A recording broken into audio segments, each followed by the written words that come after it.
Good morning, my dear brothers and sisters. The ministry of encouragement is very important in the church. It is one we are called to engage in. We find that ministry at work in early church in today's first reading. The members of the church in Antioch were mostly of pagan background. They had been disturbed by other members of the church whose background was Jewish, and they felt pressured to submit to certain aspects of the Jewish law.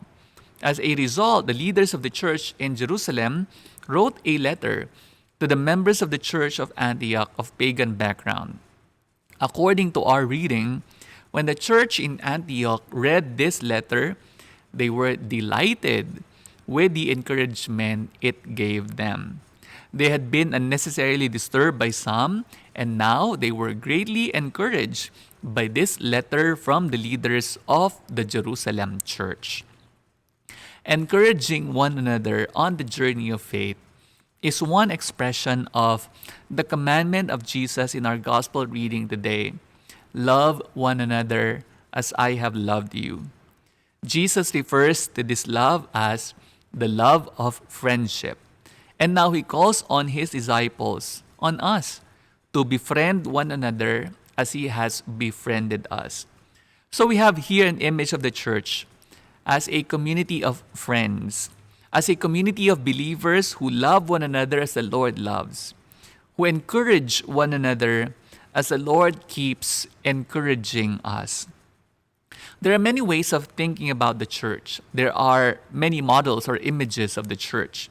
However, I have always found that image of church as a community of friends to be one of the most appealing of all because it is very close to our experience. We have friends, and our friends encourage us. Our friends lift our spirits up when we are down. And if we see everybody in our church as our friends, we would do the same to one another. If we see our ministers, our IGMs, for example, as our friends, we will see that what they're doing is not controlling, but rather guiding. We will appreciate their sacrifices. We will see that they don't have to do this, but they still do for the love of the church and for the love of God. We are all friends in the church. That is how Jesus looks at us, and that is how he wants us to look at one another. So,